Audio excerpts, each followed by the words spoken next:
स्वागत है दोस्तों आप सभी का डिजिटल मैथ्स क्रांति में। आज के इस लेक्चर में हम क्लास 11th की एक्सरसाइज 13.1 के क्वेश्चन नंबर 21 से स्टार्ट करने वाले हैं। दोस्तों अगर आपको इससे पहले वाले क्वेश्चन देखने हैं तो आप प्लीज़ ऊपर आई बटन में जा करके इससे पहले वाले क्वेश्चन जो हैं वो पहले वाली वीडियो के अंदर देख सकते हैं। तो करते हैं स्टार्ट दोस्तों।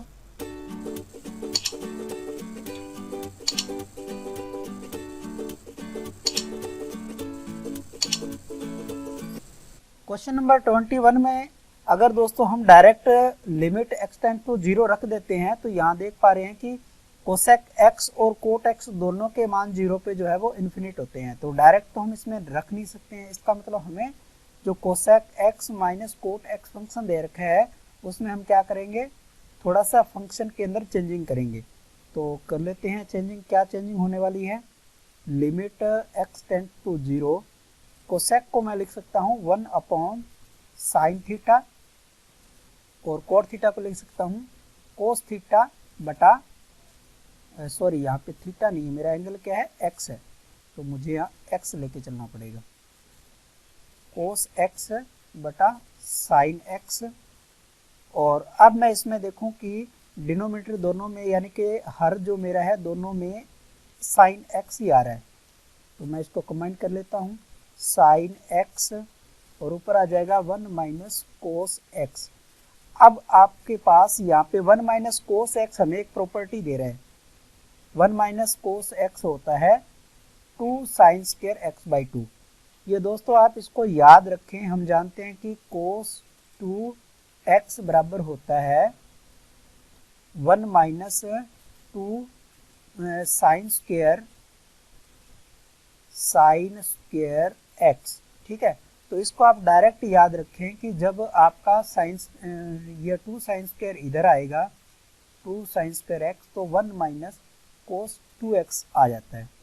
इसी प्रकार से आप एक दूसरा जो हमारा इसका रिलेशन है 2 कोस स्क्वायर x माइनस 1, तो इसमें क्या होता है, ये 1 जब इधर आता है यानी कि आप इसको इस तरीके से याद रखो कि जब 1 माइनस कोस 2x होता है तो 2 साइन स्क्वायर आता है, और जब 1 प्लस कोस 2x होता है तो 2 कोस स्क्वायर x, ये इस प्रकार से आते हैं। ये दो चीज़ें आप डायरेक्ट याद रख लो क्योंकि ये दोनों इसी ऊपर वाले फॉर्मूले से ही बनी हैं, ठीक है। क्योंकि जितनी ज़्यादा चीज़ें आप लोग याद रखोगे उतनी ही ज़्यादा इजीली आप सवाल जो है वो कर सकते हैं। तो ऊपर मेरे पास आ रहा है 1 माइनस कोस एक्स, इसका मतलब अब मुझे यहाँ लग रहा है कि इसको मैं साइन में कन्वर्ट कर दूँ। तो लिमिट x टेंड्स टू 0, इस ऊपर वाले पार्ट को लिख सकता हूँ 2 साइन स्क्वायर, यहाँ एंगल मेरा x है तो एंगल मेरा क्या है हाफ हो जाएगा x बाई 2, और नीचे साइन x है, इसका मतलब हम साइन 2 थीटा की प्रॉपर्टी जो है साइन 2x हम जानते हैं क्या होता है 2 साइन x बाई 2 और कोस x बाई 2। तो मैं लिख सकता हूँ 2 साइन x बाई 2 और कोस x बाई 2, ये हमने लिख लिया। तो अब यहाँ पे हम देखें तो क्या क्या कैंसिल हो रहा है, 2 से 2 कैंसिल हो गया, साइन x बाई 2 से एक पावर कैंसिल हो जाएगी, तो ये 10x बाई 2 और नीचे कोस x बाई 2 ये हमारे पास आ गया। तो लिमिट x टेंड्स टू 0, ये हमारे पास आ गया साइन x बाई 2 और कोस x बाई 2, ठीक है, ये हमारे पास आ गया। अब इसको आप चाहो तो आप 10 में भी बदल सकते हो, कोई दिक्कत नहीं है। और यहाँ गौर करने वाली बात है कि जब x टेंड्स टू 0 है इसका मतलब ये हुआ कि जो आपका x बाई 2 है, x बाई 2 टेंड्स टू, ये भी क्या करेगा, ये भी 0 की तरफ ही टेंड्स होगा, है ना। जब हमारा x टेंड्स टू 0 हो रहा है इसका मतलब क्या है, x बाई 2 भी आपका 0 की तरफ ही टेंड करेगा। तो मैं इसको लिख देता हूँ limit x by 2 tends to 0 और अंदर वाला फंक्शन हमारा बन गया 10x बाई 2। अब हम जब 10 इसका मान रखेंगे तो ये 10 0 आ जाएगा, 10 0 की वैल्यू कितनी होती है 0। तो ये हमारी इस लिमिट का जो है वो आंसर आ गया। और अगर इसको 10 में आप कन्वर्ट नहीं करना चाहते और साइन के अंदर ही रखना चाहते हो तो यहाँ भी हम देखेंगे ऊपर का मान 0 आ रहा है, cos 0 का मान 1 आ रहा है, तो 1/0 0 ही होता है, ठीक है, 1/0 0। तो इस प्रकार से हम ये आंसर आसानी से निकाल सकते हैं। क्वेश्चन नंबर 22 के अंदर हम यहाँ पे अगर x की लिमिट डायरेक्ट रखते हैं तो नीचे हमारा हर 0 हो रहा है, इसका मतलब डायरेक्ट तो हम रखेंगे नहीं। तो इसके लिए मैं क्या कर सकता हूँ, यहाँ पे सबसे पहले ये जो फंक्शन है हमारा f(x), इसको मैं अलग लिख लेता हूँ, ठीक है, पूरी लिमिट को बार बार लिखने की बजाय x - π/2 ये मैंने फंक्शन f(x) मान लिया, ठीक है। अब मैं क्या इसमें चेंजिंग करना चाह रहा हूँ, मैं इसमें पुट करना चाह रहा हूँ कि x - π/2 आपका अगर क्या हो, y हो, तो यहाँ से x बराबर मुझे मिल जाएगा y प्लस π/2 और 2x का मान मुझे क्या मिल जाएगा, 2x का मान मिल जाएगा 2y प्लस 5। तो अगर ये मान मैं इसमें अपने f(x) फंक्शन के अंदर पुट करूं तो मेरा देखो इस लिमिट के अंदर कैसे चेंजिंग आ जाएगी, ठीक है। अब मैं यहाँ लिमिट रख रहा हूँ, लिमिट x टेंड टू 0। अब देखो यहाँ सबसे पहले मुझे अपनी जो लिमिट है उसको भी मुझे चेंज करना पड़ेगा, है ना। तो लिमिट हम चेंज कर लेते हैं। जब हमारी लिमिट x टेंड्स टू π/2 है, इसका मतलब जो हमारा यहाँ पे 2x होगा वो भी किस प्रकार से टेंड्स करेगा, वो भी 0 की तरफ ही टेंड्स करेगा। या आप ऐसे कर लो कि x - π/2, x - π/2 जो है वो किधर टेंड करेगा, वो 0 की तरफ टेंड करेगा। और x - y को हम क्या मान के चल रहे हैं, इसको हम y मान के चल रहे हैं। इसका मतलब ये हुआ कि जो y होगा वो 0 की तरफ टेंड्स करेगा। तो अब हम लिमिट के अंदर रखना चाहें, limit y tends to 0, tan 2x की जगह हम लिख सकते हैं, ये यहाँ से लिख सकते हैं 2x की जगह लिख सकते हैं 2y प्लस 5, या इसको हम लिख दें, पाई को आप चाहो तो पहले भी लिख सकते हो, पाई प्लस 2y, और नीचे x - y/2 को हमने लिख दिया y, ठीक है, ये हमारा बन गया। अब tan पाई प्लस 2y क्या होता है ये हम देख लेते हैं, है ना। या आप इसको और कन्वर्ट करो तो ये आ जाएगा limit y tends to 0, tan pi plus theta क्या होता है, पाई प्लस थीटा का मतलब हम थर्ड क्वाड्रेंट में आ रहे हैं, और पाई की वजह से ये चेंज तो होगा नहीं, tan ही रहेगा, और थर्ड क्वाड्रेंट में tan पॉजिटिव होता है। इसका मतलब ये हमें tan 2y ही मिलेगा, नीचे हमारा y है।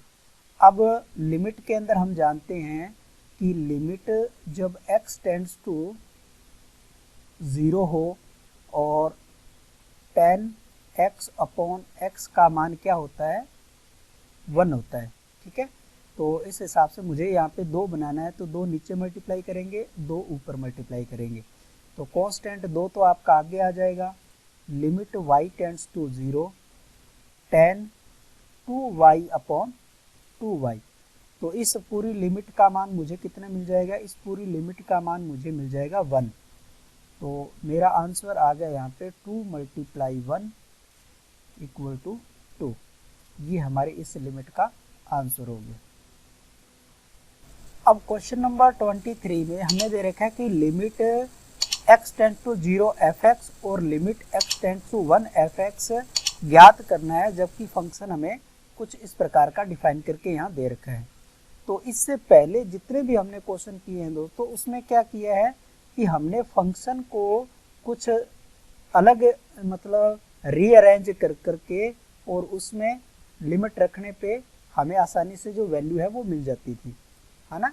हमें फंक्शन की बाईं लिमिट और दाईं लिमिट ज्ञात करने की ज़रूरत नहीं पड़ती थी। अब इस टाइप के जो हमारे पास क्वेश्चन आएंगे उसमें हम क्या करेंगे, डायरेक्ट वैल्यू हम नहीं रखेंगे, हम क्या करेंगे, इसमें बाईं लिमिट और दाईं लिमिट दोनों पहले पता लगाएंगे। अगर बाईं और दाईं लिमिट दोनों का मान एक जैसा आ जाता है, इसका मतलब वो लिमिट हमारी एग्जिस्ट करेगी और लिमिट का मान भी वही हो जाएगा जो बाईं और दाईं लिमिट की वैल्यू आ रही है। अगर बाईं और दाईं लिमिट की वैल्यू अलग अलग आ रही है, इसका मतलब हमारी जो लिमिट है वो एग्जिस्ट नहीं करेगी। तो अब आपको बताता हूँ कि बाईं और दाईं लिमिट कैसे ज्ञात करते हैं। तो सबसे पहले हम limit x tends to 0 f(x) वाला जो हमारा फंक्शन है उसकी बात कर रहे हैं, है ना। f(x) हमें यहाँ अलग से दे रखा है 2x + 3 और 3x + 1। कब? जब x < 0 होगा और x < 0 होगा। पहली बात तो यहाँ पे ये है कि यहाँ पे जो हमें कंडीशन दी होती है ना, कि x < पे ये फंक्शन यूज होगा और x < पे ये नीचे वाला फंक्शन जो है वो यूज होगा। अब इसका रोल क्या होता है? तो इसका रोल दोस्तों ये है कि जब हम फंक्शन f(x) फंक्शन ड्रा करेंगे तो उसका x < 0 पे, यानी कि यहाँ जो दोनों में 0 आ रखा है वो 0 जो है उस x की वैल्यू 0 पे इस फंक्शन का जो ग्राफ है वो पूरा यानी कि चेंज होने की संभावना होती है। यानी कि ये हमारा x बराबर 0 जो होता है वो क्रिटिकल पॉइंट होता है ना। उस क्रिटिकल पॉइंट पे ही ग्राफ के टूटने की संभावना होती है। तो इसीलिए यहाँ पे हमें जो लिमिट दी गई है वो x टेंड टू 0 यानी कि 0 पे मान ज्ञात करने के लिए हमें बताया गया है। ठीक है, आगे के क्वेश्चनों में आप इसका और ज़्यादा यूज समझोगे, लेकिन फिलहाल हमें जो यहाँ लिमिट दे रखी है x टेंड टू 0 और 1 पे वो हमें निकालनी है। तो सबसे पहले हम क्या करेंगे, यहाँ पे हम राइट हैंड लिमिट निकालेंगे। राइट हैंड लिमिट के लिए आपको मैंने बताया था, हम यहाँ लिखते हैं दाईं सीमा, है ना। दाईं सीमा, दाईं सीमा को लिखने का तरीका बताया था f(0 + 0)। अब ये 0 कौन सा है? जो हम x टेंड्स टू 0 कर रहे हैं ना, वो वाला 0 है ये, और बाद वाला 0 जो हम h0 करेंगे। आप एक बार इसको लिखने का तरीका समझ लें, बाकी तो आप इसको बार बार यूज करोगे तो आपको समझ में आ जाएगी। इसको f(0 + 0) लिख सकते हैं। अगर मुझे limit x tends to a दी हुई होती तो मैं फिर क्या लिखता, इसको fa + 0 लिखता। आई बात समझ में? क्योंकि यहाँ पे x टेंड्स टू 0 है तो हम यहाँ पे 0 + 0 लिखूंगा दाईं सीमा के लिए। या इसको दूसरा लिखने का तरीका आप ये भी लिख सकते हो कि लिमिट x टेंड्स टू 0+, ऐसा भी लिख सकते हो। ठीक है, तो ये हमारा फंक्शन है और यह हमारा ये फंक्शन है। तो इसको अब हम कैसे लिखते हैं, लिमिट ये जो आपका हम 0+ कर रहे हैं वहाँ पे कर देते हैं h टेंड्स टू 0। ठीक है, और हमारा जो फंक्शन है उस फंक्शन में जहाँ भी आपका x आ रहा है वहाँ पे हम क्या कर देंगे, h जो है वो प्लस में कर देंगे, है ना। या आप इसको इस तरीके से समझ सकते हो कि हमें ये कोई हमारी नंबर लाइन है, ठीक है, उस पे हमें 0 पे जो है वैल्यू, इस लिमिट की वैल्यू निकालनी है। तो हम क्या कर रहे हैं, इसकी दाईं सीमा निकाल रहे हैं। मतलब इस 0 के आपके जो इधर वाली साइड होगी दाईं साइड में, राइट हैंड साइड में, ठीक है, इस राइट हैंड साइड में जो वैल्यू आएगी वो 0+ कुछ अधिक आएगा, है ना। जैसे 0.1, 0.001 या कुछ भी हो, बहुत सूक्ष्म मात्रा में अधिक, यानी कि उसको हम लिखेंगे 0+ h, ऐसे लिखेंगे। और ये जो h होगा ये बहुत ही सूक्ष्म मात्रा में वैल्यू होगी जो कि टेंस कर रही होगी 0 की तरफ। ठीक है, तो लिखने का ये इसका तरीका है। तो ये हमने यहाँ पे ये हमारा फंक्शन लिख लिया। अब लिमिट h टेंड्स टू 0, अब फंक्शन हमारा क्या कह रहा है, 0+ h, यानी कि 0 में कुछ अधिक हो रहा है। अधिक होने का मतलब ये है कि यहाँ पे हमारी 0 से कुछ मान बड़ा आएगा तो ये वाली कंडीशन लागू होगी और फंक्शन हमारा ये यूज होगा 3x + 1 वाला। ठीक है, और जहाँ ये x है वहाँ पे हम जो हमारी ये वाली अंदर वाली वैल्यू है फंक्शन की वो हम लिखेंगे। तो कैसे लिखेंगे, फंक्शन हमारा है देखो 3 और x + 1। ठीक है, अब x की जगह हम ये 0+ h लिखेंगे, 0+ h। ये जो 0+ h हमारा आया है वो x की जगह आया है, इतनी बात आप समझ गए। लिमिट h टेंड्स टू 0, इसको हम सॉल्व करेंगे तो ये देखो आपका हो जाएगा, बाहर तो हमारा क्या है 3 है, ठीक है, बाहर तो हमारा अभी 3 है और अंदर आपका h प्लस 1 है। अब इसमें मैं अगर लिमिट आपकी h टेंड टू 0 रख देता हूं तो ये देखो h तो आपका 0 हो जाएगा, है ना, तो हमें वैल्यू मिल जाएगी 3 0 प्लस 1, यानी कि आंसर हमें मिल गया 3।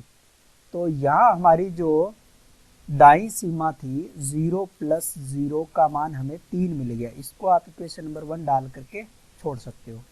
अब हमें इसकी बाई सीमा निकालनी है, तो बाई सीमा के लिए हम लिख लेते हैं बाई सीमा। बाई सीमा को हम लिखेंगे f0 minus 0 limit h tends to, अब यहाँ पे मैं वो a माइनस 0 माइनस भी लिख सकता हूँ ना, x टेंड्स टू 0 माइनस ऐसे भी आप लिख सकते हो, और नहीं तो आप डायरेक्ट इस स्टेप को गायब करके डायरेक्ट आप लिमिट लिख सकते हो, limit h tends to 0 f0 minus h। अब यहाँ क्या हो रहा है, 0 में से कुछ कम हो रहा है, इसका मतलब हम 0 से कुछ कम वैल्यू पुट करने वाले हैं लेफ्ट हैंड साइड में। यहाँ आप देख सकते हो कि ये इधर वाली हम वैल्यू लिखेंगे लेफ्ट हैंड साइड वाली, है ना, तो 0 से बहुत कम यानी कि 0.999 कुछ होगा माइनस में, ठीक है। तो इसका मतलब जब 0 से कुछ कम है तो हमारा ये वाली कंडीशन लागू हो रही है और फंक्शन हमारा कौन सा होगा, 2x प्लस 3 वाला फंक्शन यूज होगा। तो इसको हम यूज कर लेते हैं,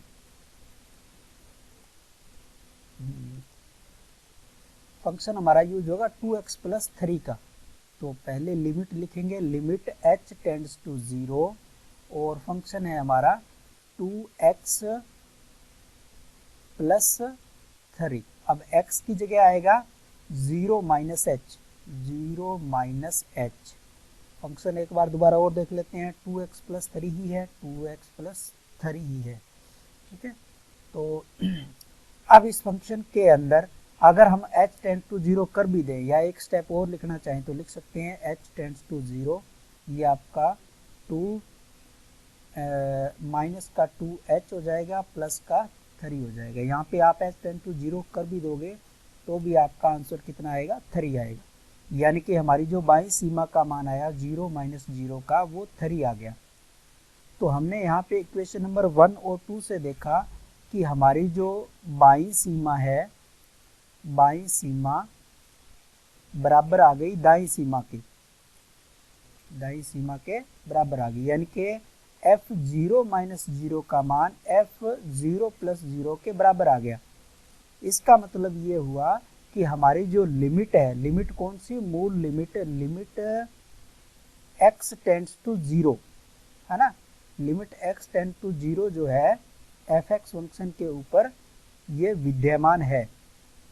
क्या है, विद्यमान है, दोनों इक्वल है तभी विद्यमान है। और उस लिमिट का जो मान होगा, लिमिट x टेंड टू 0 और फंक्शन fx, इसका मान 3 होगा। तो इस प्रकार से ऐसे क्वेश्चनों को हम करते हैं। अब इसी क्वेश्चन का दूसरा हमें पार्ट और दे रखा है कि जब लिमिट टेंड्स करेगी 1 की तरफ, है ना, तो इसको हम नीचे और कर लेते हैं। इस क्वेश्चन को पहले मैं नीचे ले लेता हूं। तो इस बार जो हमारी लिमिट है वो है x टेंड्स टू 1। अगर आपको पहले वाला जो पार्ट है वो समझ में नहीं आया तो इसमें आप अच्छी तरह से समझ जाओगे। फंक्शन हमारा वही है, तो मुझे निकालनी है बाई सीमा, बाई सीमा, यानी कि f1 माइनस 0, समझ गए। जब x टेंड्स टू 1 है इसका मतलब 1 माइनस 0 हम लिखेंगे, ठीक है। तो बाई सीमा निकाल रहे हैं, इसको हम लिखेंगे limit h tends to 0 f1 minus h, ये लिखेंगे, ठीक है। अब 1 में से कुछ कम हो रहा है, इसका मतलब हमारी जो लिमिट है वो कौन सी लगेगी, 1 से कम। तो इसमें यहाँ हम फंक्शन देखेंगे कि हमारा कौन सा जो फंक्शन है वो यूज होगा। तो आप नंबर लाइन पे देखो, ये आपका 0 है और ये आपका 1 है ना। तो हमें 1 माइनस करना है, 1 में बहुत सूक्ष्म मात्रा कम करनी है। इसका मतलब हमें यहाँ कहीं पॉइंट होगा जिसकी वैल्यू जैसे 0.999 होगी। तो 0.999 जो होगा वो 0 से तो ग्रेटर देन 0 से तो वो लिमिट क्या है, कंडीशन हमारी बड़ी ही आएगी। इसका मतलब हमारा जो फंक्शन है यहाँ पे ये यूज होगा। समझ में आ रही है? क्योंकि जब हम 1 में से कुछ कम करेंगे तो h कम करेंगे, यानी कि h बहुत ही सूक्ष्म होगा। तो 0.999 यानी कि यही लिमिट हमारी यहाँ पे यूज होगी।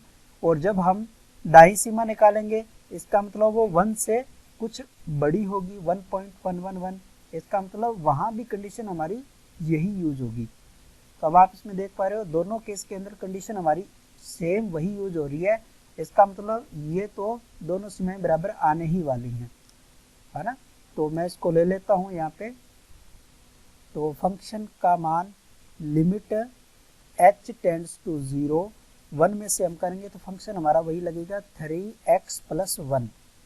और x की जगह हमें क्या लिखना है, 1 माइनस एच, 1 माइनस एच, ये लिख दिया। अब इसको आप थोड़ा सा सिंप्लीफाई कर लो, h टेंड्स टू 0, 3, ये हो गया 2 माइनस एच।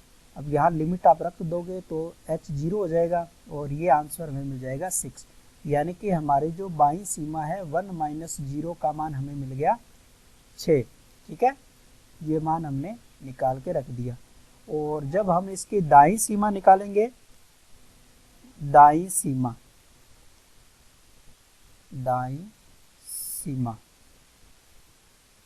तो दाईं सीमा को हम कैसे लिखेंगे, f1 प्लस h, और लिमिट लिखेंगे लिमिट h टेंड्स टू 0, और फंक्शन के अंदर हमारा x कैसे आएगा, 1 प्लस h। ठीक है, तो इसका मतलब 1 में कुछ अधिक हो रहा है, इसका मतलब कंडीशन हमारी वही रहेगी, 0 से ग्रेटर देने वाली 3x प्लस 1 था वही रहेगा। तो limit h tends to 0, 3x की जगह हम लिखेंगे 1 प्लस h, और आगे भी क्या है, प्लस 1 ही है। तो ये limit h tends to 0, 3, 2 plus h को अगर लिमिट रख देते हैं 0 तो इसका मतलब हमें ये मान मिल गया 6। यानी कि हमारी जो दाईं सीमा है 1 plus h, sorry 1 plus h नहीं, यहाँ 0 आएगा, 1 प्लस 0, ये 1 प्लस 0, 1 प्लस 0 जो हमारी दाईं सीमा है वो भी क्या आ गई, वो भी हमारी 6 ही आ गई। इसका मतलब हमारी जो मूल लिमिट है, limit x tends to 1, f(x) पे हमारा जो मान है वो एग्जिस्ट करती है, और उसका मान कितना है, उसका मान जो है वो 6 है। तो इस प्रकार से हम आंसर इस लिमिट के दाईं और बाईं सीमा निकाल करके आसानी से कर सकते हैं। क्वेश्चन नंबर 24 दोस्तों मैं आपके लिए छोड़ रहा हूँ, उसमें लिमिट x टेंड्स टू 1 हमें निकालनी है। वो जो हमने अभी वाला क्वेश्चन किया उसी के जैसा ही है ना। तो वो आप लोग करके देखना, आपसे हो जाएगा। मैं क्वेश्चन नंबर 25 कर रहा हूँ। क्वेश्चन नंबर 25 में हमें क्या दिया है, limit x tends to 0, f(x) पे हमें मान निकालना है, जहाँ फंक्शन f(x) कुछ इस प्रकार से दे रखा है, mod x by x not equal to 0 पे और x इक्वल टू 0 पे फंक्शन की वैल्यू क्या है, 0।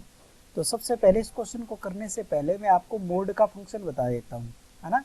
मोड का फंक्शन इस प्रकार से दो जो लाइनें हैं उसके अंदर लिखा जाता है, और इस मोड का मतलब क्या होता है कि इसमें हम कोई भी नंबर डालें, पॉजिटिव या नेगेटिव नंबर, तो वो हमें रिजल्ट कैसा देता है, रिजल्ट हमें हमेशा पॉजिटिव देता है। जैसे अगर मैंने इसके अंदर माइनस का 2 डाला तो मुझे ये प्लस का 2 ही देगा। ठीक है, और अगर मैंने इसके अंदर प्लस का 2 डाला तो भी रिजल्ट क्या देगा, प्लस का 2। अब यहाँ पे एक बात गौर करने वाली है कि हमने माइनस का 2 इनपुट कराया तो हमें रिजल्ट प्लस का 2 मिला। वो 2 एक्चुअल में मिलता कैसे है, हमारा इनपुट क्या था, इनपुट हमारा माइनस का 2 था। अब इसको पॉजिटिव बनाने के लिए बाहर क्या लगता है, नेगेटिव, ताकि वो नेगेटिव नेगेटिव क्या हो जाए, पॉजिटिव हो जाए। ये बात अगर आपको समझ में आ गई है तो बहुत अच्छी बात है, क्योंकि इस चीज़ का ही यहाँ पे यूज है। कि मोड के फंक्शन के अंदर दो तरह के इनपुट यूज कराए जाते हैं। प्लस का इनपुट भी यूज हो सकता है, माइनस का इनपुट भी यूज हो सकता है, लेकिन आउटपुट जो है वो हमेशा आपको पॉजिटिव ही मिलता है। ठीक है, ये बात आपको समझ में आ गई। अब हम इसकी जो है बाईं सीमा और दाईं सीमा निकालते हैं। तो बाईं सीमा मैं यहाँ लिखूँ, बाईं सीमा, बाईं सीमा f 0 पे निकालनी है तो 0 माइनस 0 लिखेंगे, लिमिट h टेंड्स टू 0 और फंक्शन में हमारा x का मान होगा 0 माइनस h।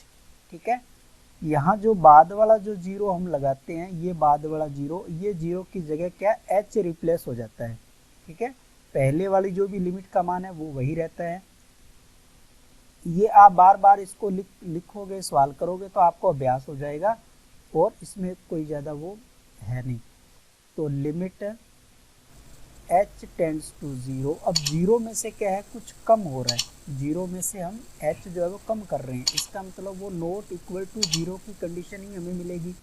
कंडीशन हमें कैसी मिलेगी, नॉट इक्वल टू 0 की कंडीशन मिलेगी। तो फंक्शन हमारा ये वाला फंक्शन जो है, ये फंक्शन यूज होगा।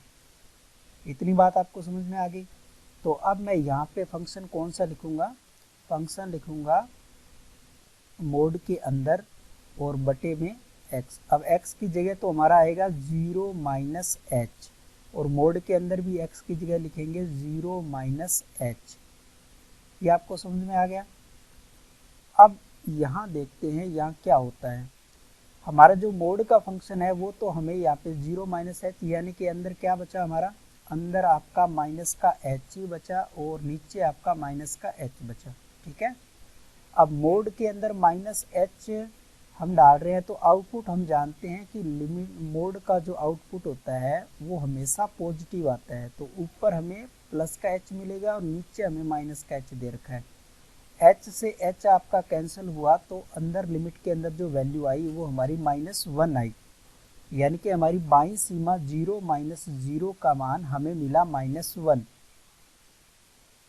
अब हम इसकी दाईं सीमा निकालते हैं। तो दाईं सीमा में आप देखोगे तो इसको हम लिख लेते हैं दाईं सीमा f 0 प्लस 0, 0 प्लस 0, लिमिट इसकी लिखेंगे limit h tends to 0, function के अंदर x की जगह हम लिखेंगे 0 प्लस h और लिमिट h टेंड्स टू 0। अब 0 प्लस h हो रहा है, इसका मतलब यही है कि 0 नॉट इक्वल टू 0 की कंडीशन ही यूज होगी यहाँ पे भी, है ना। नॉट इक्वल टू 0 की कंडीशन ही यहाँ पे यूज होगी, क्योंकि 0 में हम कुछ प्लस कर रहे हैं। 0 में जब कुछ प्लस हो रहा है इसका मतलब कंडीशन हमारी ये नॉट इक्वल टू ही आएगी, तो वही फंक्शन यहाँ पे यूज होगा, मोड x अपॉन x वाला। ठीक है, ये बात आपको समझ में आ गई। तो यहाँ पे मैं वापस से ब्रैकेट लगा लेता हूँ, मोड वाला फंक्शन आएगा, नीचे हमारा x का मान आएगा। x यहाँ पे इस बार 0 प्लस h है, मोड के अंदर भी 0 प्लस h लिखेंगे, limit h tends to 0, mod के अंदर आपका h है और नीचे प्लस का h है। ऊपर वाला जो मोड है वो तो आपको पॉजिटिव ही देने वाला है, h अपॉन h। इसका मतलब ये हमारा कैंसिल होकर के लिमिट का मान आया 1, यानी कि हमारी दाईं सीमा 0 प्लस 0 का मान आया 1। तो दोस्तों हमने यहाँ देखा कि इस बार हमारी जो बाईं सीमा है और जो दाईं सीमा है वो अलग अलग आई है ना। तो ऐसा हो सकता है, जरूरी नहीं है कि आपकी बाईं सीमा और दाईं सीमा जो है वो हमेशा इक्वल आए, वो अलग अलग भी आ सकती हैं, जो कि हमने इस एग्जांपल में देखा। इसका मतलब ये हुआ कि जो हमारी मूल लिमिट है, limit x tends to 0, fx function के ऊपर विद्यमान नहीं है ना, विद्यमान नहीं है। तो ये क्वेश्चन आपको दोस्तों समझ में आ गया होगा। आज की इस वीडियो में बस इतना ही। नेक्स्ट वीडियो के अंदर इसके आगे वाले क्वेश्चन लेंगे। और अगर ये वीडियो आपको पसंद आई है तो प्लीज़ आप इसे लाइक करें, अपने दोस्तों के साथ शेयर करें, और चैनल पे पहली बार है तो चैनल को सब्सक्राइब कर लें, पास में आने वाले बेल आइकन को ज़रूर दबा दें। थैंक यू दोस्तों।